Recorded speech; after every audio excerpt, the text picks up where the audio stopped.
Vernalisation এর তাৎপর্যগুলো কি কি? What are the significance of vernalization? Vernalization এর অনেক গুরুত্বপূর্ণ তাৎপর্য রয়েছে। Vernalization has many important significance. এটি উদ্ভিদের ভেজিটেটিভ ফেজকে সংক্ষিপ্ত করে এবং তাড়াতাড়ি ফুল ধরাতে সাহায্য করে। It shortens the vegetative phase of a plant and helps in early flowering. এই প্রক্রিয়া কার্নেল ওয়েঙ্কেলস অফ ট্রিটিকেল কমাতে সাহায্য করে। This process helps to reduce kernel wrinkle of triticale. এছাড়াও ভার্নালাইজেশন উদ্ভিদের রোগ প্রতিরোধ ক্ষমতা বাড়ায়। In addition vernalization increase the disease resistance of plants. এটি ক্রপ এর উন্নতিতে সাহায্য করে। It helps in the improvement of crops. Vernalization কিভাবে উদ্ভিদের রোগ প্রতিরোধ ক্ষমতা বাড়ায়? How does vernalization increase the disease resistance of plants. Vernalization উদ্ভিদের রোগ প্রতিরোধ ক্ষমতা বাড়াতে সাহায্য করে। Vernalization helps to increase the disease resistance of plants. এটি উদ্ভিদের সেলুলার লেভেল এ কিছু পরিবর্তন ঘটায়। It causes some change at the cellular level of plants.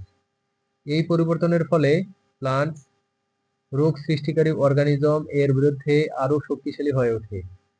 As a result of these changes, the plant becomes more resistant against disease-causing organisms. Vernalization উদ্ভিদের প্রতিরক্ষা সিস্টেমকে সক্রিয় করে। Vernalization activates the defence system of plants. ফলে রোগাক্রান্ত হওয়ার সম্ভাবনা হ্রাস পায়। As a result, the likelihood of getting infected decreases. হর্টিকালচারে কলম করার প্রক্রিয়ায় ভার্নালাইজেশন কিভাবে সাহায্য করে? How does vernalization help in the process of grafting in horticulture? হর্টিকালচারে কলম করার প্রক্রিয়ায় ভার্নালাইজেশন গুরুত্বপূর্ণ ভূমিকা রাখে। Vernalization plays an important role in the process of grafting in horticulture. এটি কলম করা গাছের দ্রুত বৃদ্ধি এবং ফুল ধরাতে সাহায্য করে। It helps in the rapid growth and flowering of grafted plants. Vernalization এর মাধ্যমে কলমের জোড়া লাগানোর প্রক্রিয়া সহজ হয়। Vernalization simplifies the grafting process এবং তাড়াতাড়ি ফলন পাওয়া যায়।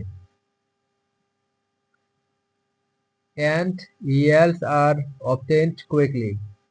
এই প্রক্রিয়া হর্টিকালচারিস্টদের উন্নত মানের চারা তৈরি করতে সাহায্য করে। This process helps horticulturists to produce high quality saplings. Vernalization এর কারণগুলো কি কি? What are the factors affecting vernalization? Vernalization প্রক্রিয়াটি বিভিন্ন কারণে প্রভাবিত হতে পারে। The vernalization process can be affected by various factors. এর মধ্যে প্রধান কারণগুলো হলো উদ্ভিদের বয়স, ভার্নালাইজেশন এর স্থান এবং উপযুক্ত নিম্ন তাপমাত্রা। The main factors include the age of the plants and site of vernalization এবং suitable low temperature। এছাড়াও পর্যাপ্ত অক্সিজেন এবং জলের সরবরাহ ভার্নালাইজেশন এর জন্য জরুরি। Sufficient oxygen and water supply are also essential for vernalization. আলো এবং অন্যান্য পরিবেশগত উপাদানও এই প্রক্রিয়াকে প্রভাবিত করতে পারে। Light and other environmental factors can also affect this process. উদ্ভিদের বয়স ভার্নালাইজেশনকে কিভাবে প্রভাবিত করে? How does the age of plants affect vernalization? উদ্ভিদের বয়স ভার্নালাইজেশন এর প্রক্রিয়াকে প্রভাবিত করে। The age of plants affect the process of vernalization. সাধারণত তরুণ বা ছোট গাছ ভার্নালাইজেশন এর জন্য বেশি সংবেদনশীল। Generally, young or small plants are more sensitive to vernalization.